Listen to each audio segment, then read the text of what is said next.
Voici l'application Denut. Pour vous connecter, vous devez renseigner le code que vous avez choisi lors de votre première utilisation. Vous arrivez ensuite sur la page d'accueil où vous retrouvez les onglets de suivi et d'ajout de patient ainsi que vos notifications. Sur cette page d'accueil, vous retrouvez plusieurs onglets.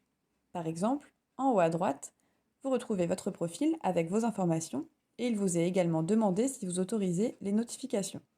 Nous vous invitons fortement à activer les notifications afin d'avoir un rappel des patients dénutris ou à risque que vous suivez pour leur réévaluation. En bas de votre écran, vous retrouvez d'autres onglets. Le premier, c'est l'onglet de la page d'accueil sur lequel nous nous trouvons. Le second, c'est le répertoire des patients suivis qui se présente comme ceci, avec à côté de chaque patient des pictogrammes indiquant l'état nutritionnel. Ensuite, il y a l'onglet regroupant vos notifications sur lequel se trouvent les patients suivis ainsi que les évaluations inachevées. L'onglet qui est représenté par une feuille vous permet d'avoir accès au site de la SRAU Nutrition, à de la documentation et aux fiches mémo de conseils autour de l'activité physique, la nutrition et l'enrichissement alimentaire. Le dernier onglet, appelé Aide, vous permet de contacter le support technique et l'URPS, mais il présente aussi des cas d'usage ainsi que les mentions légales et CGU. Lorsque vous ajoutez un patient, l'application vérifiera s'il est déjà dans la base de données, car Denut est relié à la plateforme régionale e-santé. S'il n'existe pas, vous pouvez créer une nouvelle fiche patient en vous munissant du nom, prénom et date de naissance du patient, ainsi que de son code postal actuel et de naissance. Je vais maintenant vous montrer comment réaliser un test nutritionnel complet.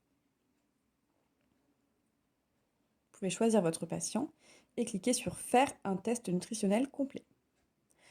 Ici, vous renseignez le consentement du patient. Vous devez à présent sélectionner les facteurs de risque pour lesquels le patient est suivi. Donc 13 facteurs sont ainsi recensés. Pour vous citer quelques exemples, nous retrouvons des revenus financiers insuffisants, une perte d'autonomie ou encore la polymédication. Vous pouvez choisir un ou plusieurs facteurs de risque ou encore choisir de passer cette étape. Cliquez ensuite sur « Démarrer le test nutritionnel ».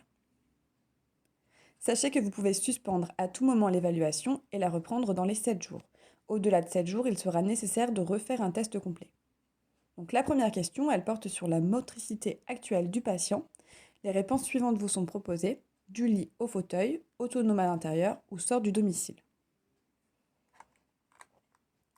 La question suivante porte sur la présence ou non de maladies aiguës ou de stress psychologique.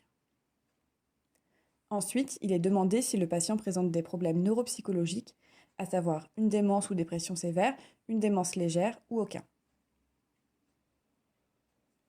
Concernant l'appétit du patient, les réponses proposées sont sévère perte d'appétit modérée ou pas de perte d'appétit.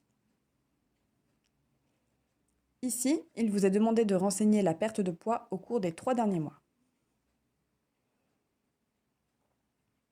Donc, en ce qui concerne le poids, soit vous en avez connaissance, soit vous pouvez renseigner la circonférence brachiale de la personne âgée que vous allez mesurer à l'aide du ruban qui se trouve dans la trousse Denut qui vous sera remise. Donc, je renseigne le poids. Pour la taille, vous pouvez également l'inscrire directement ou vous pouvez mesurer la distance talon-genou, toujours à l'aide du ruban, et l'application calculera directement la taille en fonction de votre réponse.